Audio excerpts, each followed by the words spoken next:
Kasaragod Kanhangad train തട്ടി 3 സ്ത്രീകൾ മരിച്ചു എന്ന വിവരമാണ് ഇപ്പോൾ വരുന്നത്. കോയമ്പത്തൂർ ഹിസാർ സൂപ്പർഫാസ്റ്റ് എക്സ്പ്രസ് ഇടിച്ചാണ് അപകടമുണ്ടായത്. ബന്ധുവിന്റെ വിവാഹത്തിൽ പങ്കെടുക്കാനെത്തിയ കോട്ടയം ചിങ്ങവനം സ്വദേശികളാണ് അപകടത്തിൽപ്പെട്ടത്. അരുൺ പാറയ്ക്കൽ വിവരങ്ങൾ നൽകും കാസർഗോഡ് നിന്ന്. അരുൺ, ഈ അപകടം എങ്ങനെ ഉണ്ടായി എന്നാണ് നമുക്ക് ലഭ്യമായിരിക്കുന്ന വിവരം? ഒരു പാളം മുറിച്ച് കടക്കുന്നതിനിടെ അപകടത്തിൽപ്പെട്ടു എന്നാണല്ലോ പ്രാഥമികമായി കിട്ടുന്ന വിവരങ്ങൾ. കൂടുതൽ വിശദാംശങ്ങൾ ലഭ്യമായിട്ടുണ്ടോ ഇപ്പോൾ?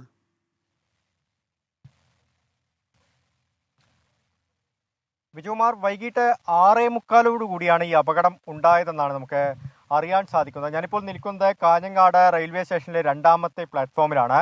ഇവിടെ വെച്ചാണ് ഈ തൊട്ട് മുൻവശത്ത് ഈ ആളുകളൊക്കെ ക്രോസ് ചെയ്യുന്ന ഈ ഭാഗത്ത് വെച്ചാണ് ഈ അപകടം ഉണ്ടായത്. ഇന്ന് രാവിലെ ഈ കള്ളാറിലുള്ള ഒരു ബന്ധുവിൻ്റെ കല്യാണത്തിൽ പങ്കെടുക്കുന്നതിന് വേണ്ടി എത്തിയതായിരുന്നു കോട്ടയം ചിങ്ങവനം സ്വദേശികൾ. 30ഓളം അംഗങ്ങളടങ്ങിയ വലിയ സംഘമായിരുന്നു. ഇന്ന് രാവിലെ അവർ ഇവിടെ എത്തിയതിന് ശേഷം അവരെ ബസ് വന്ന് ഇവിടെ നിന്ന് കള്ളാറിലേക്ക് കൊണ്ടുപോയി. വൈകിട്ട് അതേപോലെ തന്നെ ബസ് വന്ന ഈ പ്രദേശത്ത് ഇറക്കി. പക്ഷേ അവർക്ക് ഈ റെയിൽവേ സ്റ്റേഷനെ കുറിച്ചോ അല്ലെങ്കിൽ ഈ പ്രദേശത്തെക്കുറിച്ചോ ഒരു കൃത്യമായ ധാരണ ഉണ്ടായിരുന്നില്ല. അതാണ് ഈ അപകടത്തിലേക്ക് വഴിവെച്ചത് എന്ന് നമുക്ക് മനസ്സിലാക്കാൻ സാധിക്കുന്നുണ്ട്. ചിന്നമ്മ, ഏഞ്ചൽ, ആലീസ് തോമസ് എന്നിങ്ങനെ 3 പേരാണ് ഇപ്പോൾ മരിച്ചിരിക്കുന്നത്. അവരുടെ മൃതദേഹം കാസർഗോഡ് ജനറൽ ആശുപത്രിയിലേക്ക് മാറ്റിയിട്ടുണ്ട്. മറ്റുള്ള ആളുകൾ, കുറച്ച് ആളുകൾ ഇവിടെ നിന്ന് കോട്ടയം ചിങ്ങവനത്തേക്ക് മടങ്ങിയിട്ടുണ്ട്. കുറച്ചാളുകൾ ഇവിടെ തന്നെ ഈ കാസർഗോഡ് തന്നെയുണ്ട്. അവർ മൃതദേഹത്തോടൊപ്പം ഈ കാസർഗോഡ് ജനറൽ ആശുപത്രിയിലുണ്ട് എന്നാണ് മനസ്സിലാക്കാൻ സാധിക്കുന്നത്. അവർ വന്ന വിജയകുമാർ ആ ദൃശ്യങ്ങളിൽ കാണുന്നത് അവർക്ക് കൊണ്ടുപോകാനുള്ള ഭക്ഷണവും വെള്ളവും ഉൾപ്പെടെയുള്ളവ ഇപ്പോഴും ഇവിടെ ഇരിക്കുന്നുണ്ട്. അവർ ആ സമയത്ത് ഈ ട്രെയിൻ വന്ന സമയത്ത്, കോയമ്പത്തൂരിൽ നിന്ന് ഹിസാറിലേക്കുള്ള ട്രെയിൻ വന്ന സമയത്ത് അത് അതിവേഗതയിലായിരുന്നു. മാത്രമല്ല അവർക്കൊരു ആശയക്കുഴപ്പമുണ്ടായി. എങ്ങോട്ടാണ് പോകേണ്ടതെന്നൊരു ആശയക്കുഴപ്പമുണ്ടായി. ഒപ്പം ഒരു വയോധിക ഉണ്ടായിരുന്നു. അവർക്ക് നടക്കാൻ ചെറിയ ബുദ്ധിമുട്ടുണ്ടായിരുന്നു.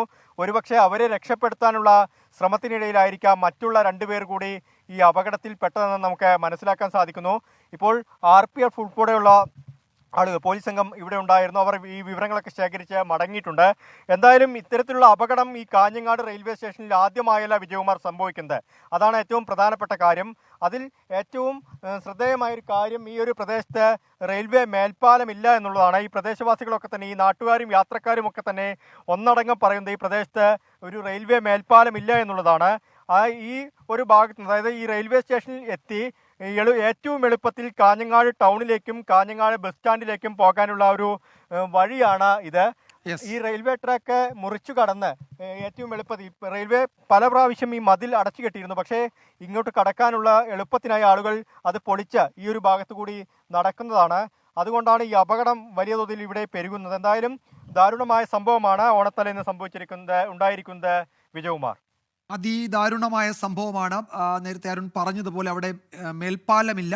പാലം മുറിച്ചു കടക്കാനുള്ള ആളുകൾ അതിനുവേണ്ടി ശ്രമിക്കുകയും ചെയ്യും. ഇപ്പോൾ ഈ പാലം മുറിച്ചു കടന്നതിൽ ഒരാൾക്ക് നടക്കാൻ കുറച്ച് ബുദ്ധിമുട്ടുള്ളയാളാണ്.